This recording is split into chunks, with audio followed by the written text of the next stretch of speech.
खाया अघाया हम कह सकते हैं।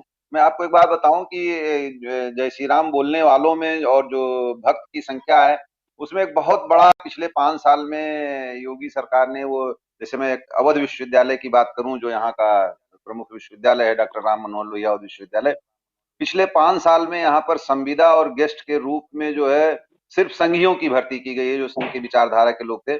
ये अलग बात है कि जो जिस जात का वाइस चांसलर रहा है उसने अपनी जात के लोगों को भर्ती करने में प्रमुखता दी है, लेकिन वो 100% जो है उनके रिकमेंडेशन से आए थे जिनको संघ ने रिकमेंड किया था और उनकी नियुक्तियां हुई हैं। तो ऐसे लोग जो है वो जय श्री राम बोल रहे हैं और योगी मोदी का गुण गान रहे हैं और माहौल कर रहे हैं, लेकिन एक बड़ी संख्या जो लगभग 70 से 80% संख्या जो नौजवानों की है वो सपा गठबंधन के साथ है। और उसका कारण ये भी है कि पिछले 5 सालों में 7 सालों में कुछ हुआ नहीं है, और अखिलेश की बातें उसके जो है दिल तक पहुंच गई हैं। कहा जाता है कि स्वामी विवेकानंद जब वहां बोलने गए अमेरिका में शिकागो में, तो उसके पहले भी लोग और लोग 2 लोग बोल चुके थे भाइयों और बहनों का संबोधन, लेकिन विवेकानंद जी की बात को लोगों ने ज्यादा सुना। और वो तो विवेकानंद जी ने कहा था कि जब आप दिल से बात आपके दिल से निकलती है तो वो अगले के दिल तक जाती है। तो अखिलेश की बात जो है वो रोजगार की संदर्भ में जो है वो उनके दिल से निकली और युवाओं के दिल को छू गई है। तो उसका असर दिखाई पड़ रहा है अयोध्या में साफ तौर पर। स्थानीय कारण है, जातिगत कारण है, वो सारे कारण मौजूद हैं। जो परिवर्तन करेगा, जो लहर परिवर्तन की तरफ है, वो युवाओं की लहर दिखाई पड़ रही है स्पष्ट। दिखाई दे रही है। कुछ पूछना चाहती थी परवीना? जी जी, मैं महिलाओं को लेकर पूछना चाहती, क्योंकि महिला सुरक्षा को लेकर यहाँ पर बड़े बड़े दावे किए गए हैं, सीएम योगी की तरफ से, पीएम मोदी की तरफ से भी, जेपी नड्डा की तरफ से भी, अमित शाह की तरफ से भी। तो ऐसे में महिला सुरक्षा को लेकर वहां पर महिलाएं कितनी जागरूक आप देखते हैं अयोध्या में? क्या ये भी एक मुद्दा है अयोध्या में? नहीं, ऐसा कोई मुद्दा नहीं है महिलाओं की जागरूकता का लेकर के। और जितनी महिलाओं की जागरूकता की बात सोशल मीडिया पर या ये हम लोग न्यूज चैनलों में बैठ करके करते हैं, वो धरातल पर नहीं है। आज भी किसी भी जिले में आप जो है 9 बजे के बाद या देहात का अगर थोड़ा एरिया है तो शाम 7 बजे के बाद जो है वो निकलना मुफीद नहीं रहता है। तो ये केवल ढकोसले, केवल बयानबाजी है कि नहीं साहब जो है महिलाएं 10-12 बजे रात तक, आप महानगरों की बात छोड़ दीजिए, दिल्ली मुंबई और लखनऊ की बात छोड़ दीजिए, लेकिन जो सामान्य जिले हैं, या तो उनकी पारिवारिक पृष्ठभूमि से भी जुड़ती है, सांस्कृतिक पृष्ठभूमि से भी, तमाम वो कारण है। लेकिन स्पष्ट रूप से आज भी वो कितनी भी महिला यूनिवर्सिटी की पढ़ी हो या हो, तो आपको बाजारों में 7-8 बजे के बाद नहीं दिखाई पड़ती है। तो मुझको लगता है कि वो कहीं ना कहीं असुरक्षा की भावना है, भाषण करने के लिए हम लोग चाहे जो कर लें। महिला कोई मुद्दा नहीं है इस चुनाव में, फिलहाल अयोध्या जनपद में नहीं। तो जी, ये ओम प्रकाश जी, थोड़ा सा आपसे अयोध्या से इतर आपके पास वहां से भी दूसरे एरिया से भी खबरें आ रही हैं, जरा वहां क्या कुछ चल रहा है, अगर इसकी जानकारी है कुछ आसपास के एरिया का? क्योंकि आज 12 जिले हैं और इनमें 61 सीटें हैं। 12 इसलिए क्योंकि एक सीट जो है वो रायबरेली की छूट गई थी, तो रायबरेली में भी है, तो रायबरेली मिला करके 12 सीटें हैं। और माफ करें, 12 जिले हैं और 61 सीटें हैं। कौन कौन से एरिया, आपके पास जो खबरें आ रही है उस आधार पर जानना चाहूंगा, और वहां क्या कुछ हो रहा है? हम लोग चर्चा बहुत कर चुके हैं, सरकार को लेकर के भी बातें बहुत हो चुकी हैं, और ये भी साफ समझ में आ रहा है, आप दोनों, अमित मौर्य भी कह रहे हैं कि ऐसा लग रहा है, ऐसा दिख रहा है कि वर्तमान सरकार जा रही है। हालांकि जब तक सामने रिजल्ट नहीं आएगा, यानी 10 मार्च को पता चलेगा कि क्या कुछ हुआ, क्या कुछ नहीं रहा, क्या हम यहाँ चर्चा करते थे और वहां क्या निकला, ये तमाम बातें उस दिन आएंगी जब फाइनल रिजल्ट आएगा। लेकिन उससे पहले जो हम चर्चा कर रहे हैं, तो एक अनुमान और जो सोर्सेज, रिसोर्सेज, जो तमाम चीजें एक पत्रकार के पास होती हैं, उस आधार पर आपसे समझना चाहूंगा कि इर्द गिर्द क्या चल रहा है।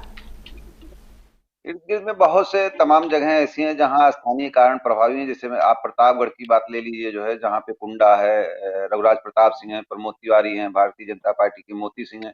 आप थोड़ा पीछे जाएंगे तो जिला पंचायत के चुनाव को अगर आप देखेंगे तो वहां पर जनतांत्रिक जो राजा रघुराज प्रताप सिंह की पार्टी का उम्मीदवार लड़ा था जिला पंचायत, उसकी मदद जो है प्रमोद तिवारी ने भी की थी, मोती सिंह ने भी की थी।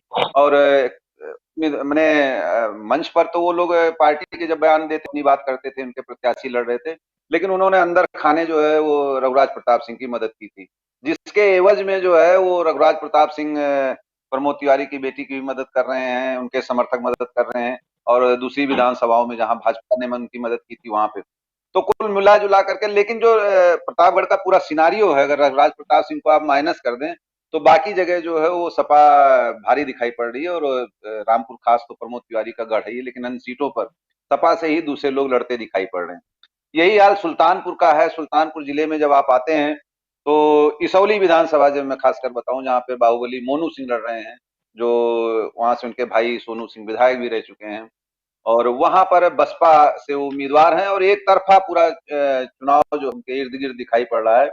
उसका एक कारण यह भी है कि जब वो मेनका गांधी के खिलाफ उनके भाई चुनाव लड़े थे, बहुत मामूली वोट से हारे भी, या चर्चा है सुल्तानपुर में कि उनको हरवाया गया लाइट कटवा करके काउंटिंग के दौरान, ये वो सब अलग चीजें हैं। लेकिन इस बार बहुत ही मजेदार तथ्य है कि भाजपा सांसद चुप हैं, उनके समर्थक चुप हैं, और कहीं ना कहीं उसका लाभ जो है समाजवादी पार्टी को दिखाई पड़ रहा है।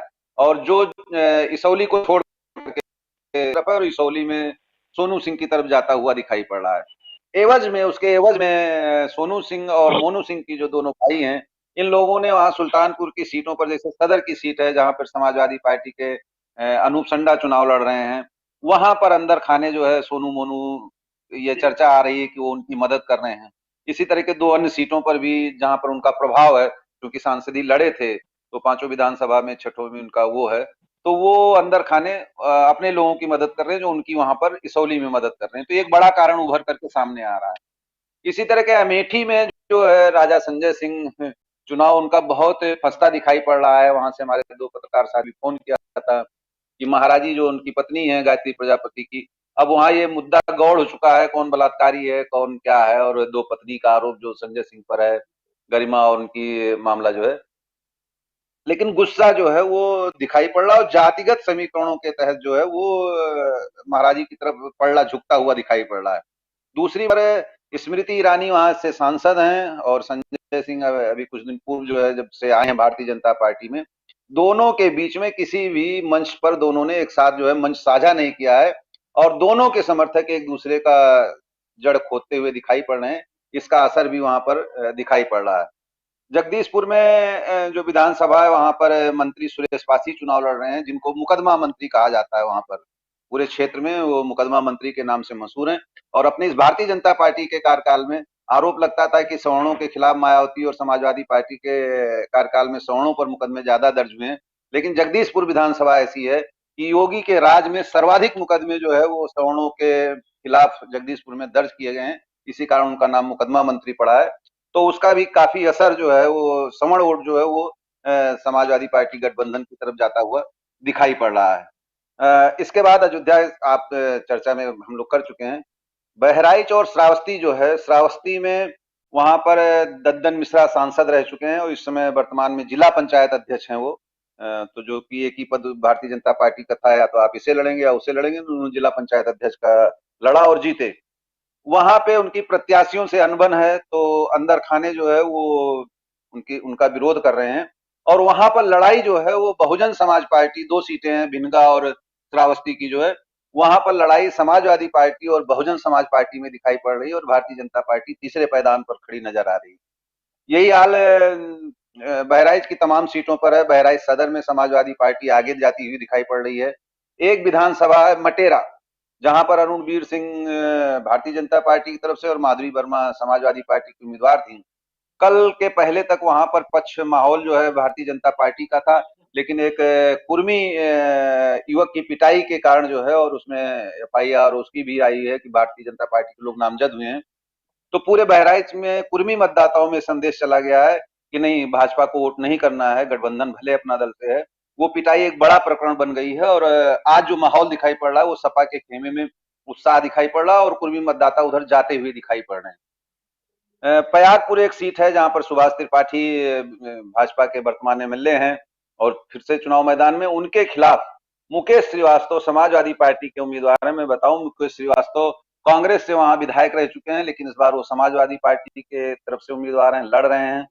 वहां पर वो अच्छी और ब्राह्मण जो है सुभाष त्रिपाठी की तरफ जाता हुआ दिखाई पड़ रहा है। बाकी कायस्थ और सारी और बिरादरियां जो है, जो सपा का आधार वोट है, वो समाजवादी पार्टी, बहुत कांटे की टक्कर पयागपुर में दिखाई पड़ रही है। हम आते हैं गोंडा। इसके बाद गोंडा में जो सदर सीट है वो बाहुबली ब्रजभूषण सिंह सांसद जो सपा से भी सांसद रह चुके हैं, बसपा से भी रह चुके हैं, भाजपा से भी रह चुके हैं, उनकी पत्नी भी बसपा और भाजपा से रह चुकी हैं। उनके लड़के विधायक थे यहाँ से, प्रतिभूषण शरण सिंह। इस बार उनके खिलाफ समाजवादी पार्टी ने पंडित सिंह के भतीजे सूरज सिंह को मैदान में उतारा है। परिस्थितियां उनके पक्ष में थी, लेकिन 2 दिन पूर्व जब उनकी पत्नी पंडित सिंह की निकली और रोते हुए, तो पूरा माहौल गोंडा सदर का भावुक हो गया और एकाएक जो है पलड़ा उनकी तरफ भारी दिखाई पड़ने लगा समाजवादी पार्टी का। कल डैमेज कंट्रोल में जुड़े थे ब्रजभूषण शरण सिंह, बाहुबली हैं और अब आप उनकी अकूत संपत्ति का इसी से अंदाजा लगा सकते हैं कि उनके पास हेलीकॉप्टर है। उसी हेलीकॉप्टर से वो भारतीय जनता पार्टी के लोगों का प्रचार करते हैं। 5 दर्जन से ज्यादा महाविद्यालय और तमाम शैक्षणिक संस्थान उनके हैं। तो वो वर्कर जो तमाम उनके रहते हैं इन डिग्री कॉलेजों के, वो उन्होंने वहां इस्तेमाल किया चुनाव प्रचार में, लेकिन उसके बाद भी परिस्थितियां बन नहीं पा रही हैं। पूरे गोंडा विधानसभा जनपद में भी जो है वो भाजपा ही टक्कर में है और कहीं कहीं बसपा उसको त्रिकोणात्मक बनाती हुई दिखाई पड़ रही है। ओवरऑल अगर अब इन सीटों को हम देखेंगे तो भारतीय जनता पार्टी जो पिछली बार यहाँ पूरे उसमें चरम पर थी, इस बार हाफ नजर आ रही है और बहुजन समाज पार्टी का भी खाता खुलता दिखाई पड़ रहा है। बीएसपी भी है राजीव जी, लेकिन सवाल ये है, यहाँ पर सिराथू सीट का जिक्र हम बार बार कर रहे हैं, पहले भी हमने चर्चा में किया था। ओम प्रकाश जी से जानना चाहेंगे, अगर आपने बहुत करीबी से देखा है तो यहाँ पर जो 2 बहनों की लड़ाई है, कहीं वो केशव प्रसाद मौर्य की फजीहत ना कर दे, क्या लगता है? क्योंकि पल्लवी पटेल वहां सिराथू से मैदान में हैं, अनुप्रिया पटेल की बहन है, वो खुद राज्य मंत्री हैं, तो ऐसे में जो मुकाबला है, क्योंकि दोनों बहनें एक दूसरे के लिए खिलाफ भी काफी कुछ बयान भी दे चुकी हैं, तो केशव प्रसाद मौर्य को की जमीन वहां पर खिसक रही है या बामुश्किल वो जीत पाएंगे? क्या कुछ कह रहे हैं वहां के हालात? देखिए, वहां पर ये बहुत महत्वपूर्ण हो गया है कि समाजवादी पार्टी की जो उम्मीदवार हैं पल्लवी पटेल, तो जहां पे जातीय समीकरण कुर्मी मतदाताओं का हो जाता है तो वहां अपना दल की भूमिका एकदम गौड़ हो जाती है। लेकिन एक भावनात्मक रूप से जब प्रतापगढ़ सदर सीट से अनुप्रिया पटेल ने अपने उम्मीदवार को ये घोषणा की हम नहीं लड़ेंगे, माता जी हमारी लड़ रही हैं, तो वो एक संदेश मतदाताओं में चला गया है कि नहीं, परिवार के प्रति जो है अनुप्रिया जी का साफ कारना रहे, भले वो आरोप लगाएं कि बहन हमारा धन हड़प रही है वो, लेकिन ये मैसेज गया है। और वहां का मतदाता ये भी देख रहा है कि सपा का जो आधार वोट है यादव मुस्लिम, वो जो है इसको भारी बना रहा है पल्लवी पटेल को। आपने अमित शाह की अभी 2-3 दिन पहले वहां सभा हुई थी, अगर आपने सुना होगा, तो अमित शाह बार बार ये कह रहे थे कि हमने 2017 का चुनाव केशव मौर्य के नेतृत्व में लड़ा था और यही प्रदेश अध्यक्ष थे, ये हमारा भाई है, सन 13 से फलाना है, और इतनी बहुमत में लाए थे। तो वो चेहरे से और उनके भाषणों से लगता है कि स्थिति कमजोर है। ठीक है कि वो उनके मुकाबले में है, चीजें हैं। और दूसरा बड़ा कारण ये हुआ है कि जो इलाहाबाद में पिछले दिनों छात्रों पर लाठीचार्ज हुआ है, वहां पे रहने वाले में, स्थानीय जो वहां का निवासी है, इलाहाबाद का जो ये छात्रों वाला भौगोलिक ढांचा है, ये आसपास के कई जिलों के लोग वहां जाते हैं, बच्चे पढ़ने जाते हैं, तो उसका बड़ा असर पड़ता है।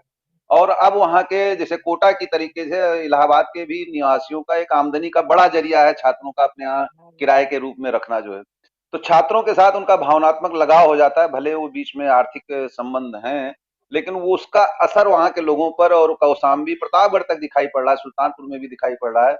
तो मुझको लगता है कि पल्लवी पटेल, और जो वहां के साथियों ने बताया है कि पल्लवी पटेल भारी नजर आ रही है। हार जीत का अंतर बहुत ज्यादा नहीं होगा, लेकिन है मामला टसल का है, करवट बदल सकता है वहां पे।